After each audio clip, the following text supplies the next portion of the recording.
Eu converso agora ao vivo com o senador Tasso Gereissati, integrante da CPI da pandemia. Senador Tasso, muito obrigado pela sua participação aqui no nosso CNN Prime Time. Eu pergunto ao senhor o seguinte: logo na instalação da CPI, o senador Renan Calheiros teria recebido críticas de representantes do governo e até mesmo colegas de CPI pela forma dura com que ele apresentou naquela abertura de trabalhos. Ele chegou a falar de crimes contra a humanidade. Eu pergunto para o senhor o seguinte: hoje acabamos de ver o mesmo senador Renan Calheiros dizendo que os representantes do governo fazem uma tentativa de dispersão de foco. O senhor acha que a gente pode ter uma CPI muito dura ou sem foco? Bom, boa noite. Primeiro, agradeço pelo convite, é um prazer. Eu acho que nós devemos ter uma CPI focada e extremamente técnica. Não sei se você, quando diz dura, significa técnica, mas ela tem que ser isenta, sem nenhuma conotação política, eleitoral ou eleitoreira, e que busque os fatos que fizeram com que o país chegasse ao drama que nós estamos vivendo hoje, que você acaba de anunciar: 400 mil mortos. Alguém tem culpa por isso? Quem tem culpa por isso? O que foi feito de errado? O que se deixou de fazer? E seja em qualquer nível da federação, mas focado no governo federal, à medida que este é o grande responsável por uma atuação nacional no caso de uma pandemia. Senador, nós temos nossos analistas para fazer pergunta para o senhor. Eu começo com Yuri Pita. Yuri, pode fazer sua pergunta. Obrigado, Márcio. Senador, o senhor usou o termo de culpa, que a CPI vai buscar se há culpados ou não. Mas aí puxando também já para um aspecto de direito penal. Uma coisa é ter culpa, responsabilidade, outra coisa é ter dolo, ter intenção de provocar um efeito. Queria ouvir do senhor se o senhor acredita que é possível, que a CPI vai conseguir ou vai buscar investigar se algumas autoridades, se pessoas envolvidas no enfrentamento à pandemia tiveram intenção de fazer com que a pandemia, a disseminação do vírus, chegasse ao ponto que chegamos aqui no Brasil. Mais uma vez, uma boa noite, obrigado por estar conosco, senador. Boa noite, obrigado. Eu não sei lhe dizer agora, é isso que a CPI vai investigar. Alguns acham que existe dolo também, outros acham que não. Outros até que não existiram culpados e esse número de mortos teria acontecido em qualquer governo, em qualquer circunstância. A mim não parece assim, até porque houve por parte do governo federal um negacionismo desde o primeiro momento da pandemia, não aceitando a gravidade da crise, o que aquela pandemia representava, de alguma maneira até menosprezando aqueles que acreditavam na gravidade, falando, enfim, vocês estão cansados, nós todos cansados de saber, uma série de opiniões do presidente da República, dos seus filhos, de alguns ministros sobre o assunto. Agora, tem gente que acredita, por exemplo, que havia uma teoria rodeando o governo que algum estudioso fora do país, em algum país, tinha feito uma teoria que endemia ou pandemia se acabava com a tese do rebanho e que enquanto não se atingisse o efeito rebanho, essa pandemia não iria acabar. Então, se alguém acreditava nisso e tentou implantar um sistema para que as pessoas se contagiassem, para rapidamente chegarmos ao nível de imunidade por rebanho, aí pode ser considerado dolo também. A pergunta agora é de Thaís Arbex. Boa noite, senador. Há uma tentativa dos aliados do presidente Jair Bolsonaro de ampliar o escopo da CPI. Depois da gente ver essa tentativa de impedir que a CPI começasse, funcionasse.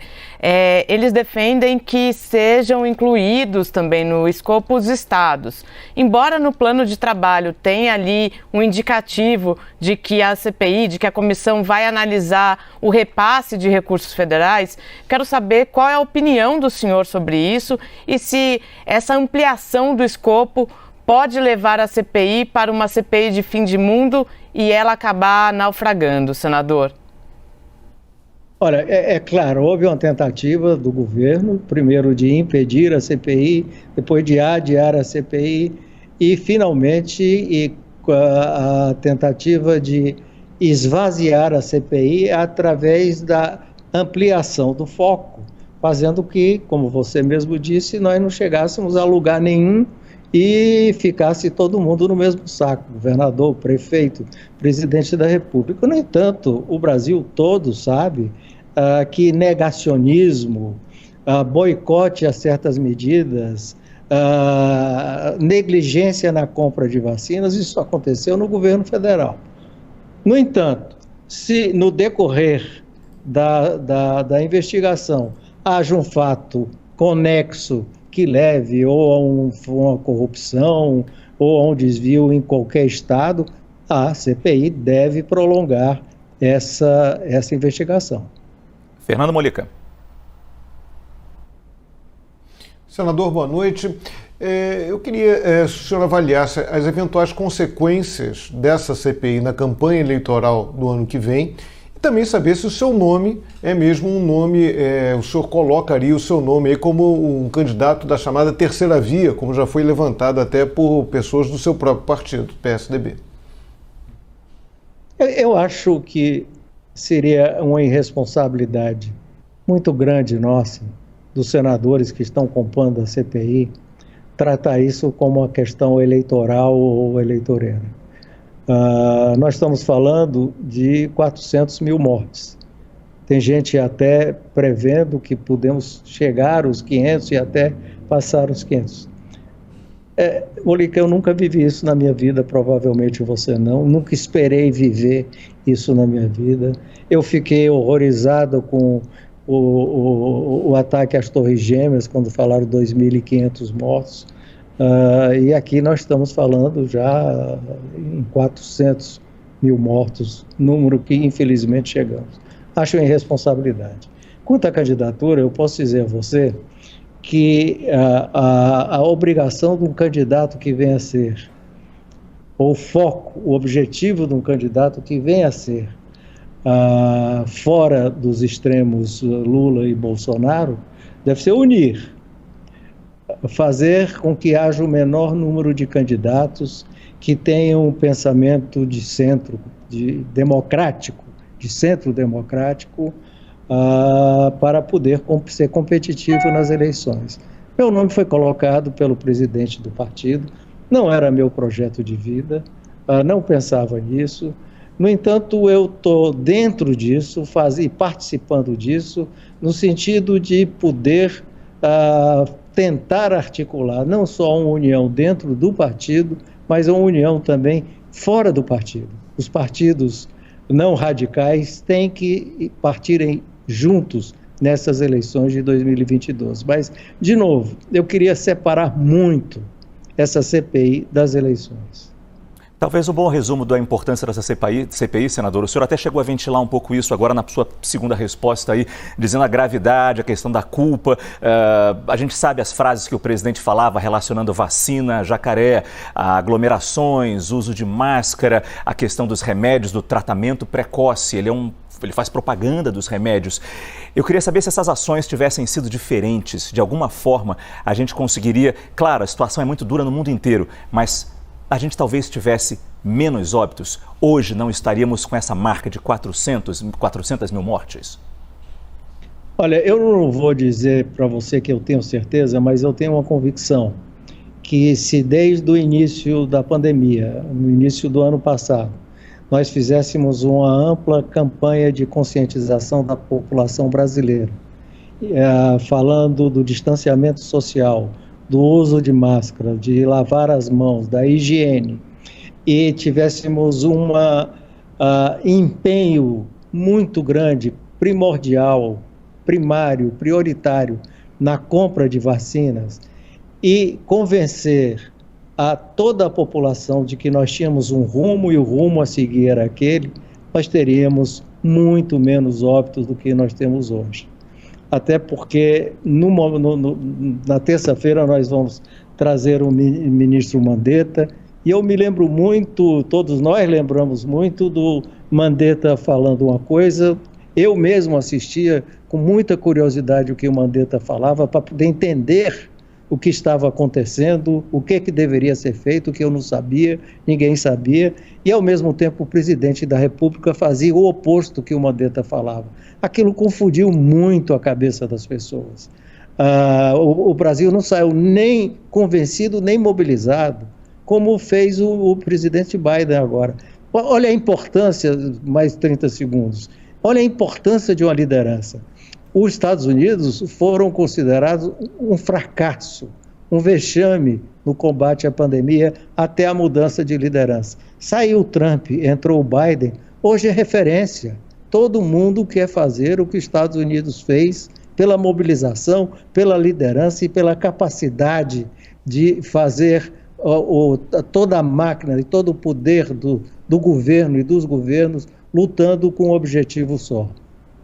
Agora são 7h10. Senador, a gente está na expectativa da chegada do avião que vai trazer o primeiro lote de 1 milhão de doses da vacina da Pfizer da Bélgica. Vai desembarcar em Campinas. Por isso a gente está em cima do laço, a gente está vendo imagens ao vivo do aeroporto de Viracopos. A expectativa é que esse avião pouse no aeroporto de Viracopos, em Campinas, interior de São Paulo, em 5 minutos. Então nós temos um tempo muito curto para mais uma pergunta de Yuri Pita para encerrar nossa entrevista. Yuri, por favor. Obrigado, Márcio. Senador, aproveitando então esse gancho da Pfizer, como o senhor avalia que vai ser a atuação da CPI, a investigação, o quanto precisa ser esclarecido todo esse episódio sobre as conversas do governo federal com a Pfizer no ano passado e a contratação efetiva apenas neste ano? O quanto isso vai ter peso nas investigações da CPI?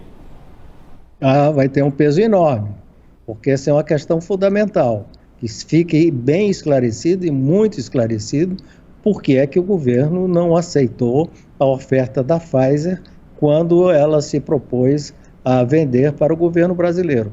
Pela lista que nós temos, existem 11 tentativas da Pfizer em vender a vacina para o país e o país não aceitou. Então, isso tem que ficar muito bem esclarecido, ainda mais com a entrevista agora do secretário da Comunicação, que é muito estranho uma negociação de vacina através da Secretaria de Comunicações. Quando Fábio Weingarten disse sobre a incompetência e ineficiência do governo em fechar esse contrato. Senador Tasso Gereissati, integrante da CPI da pandemia, muito obrigado pela sua entrevista aqui no Prime Time. Boa noite para o senhor. Boa noite, obrigado a vocês.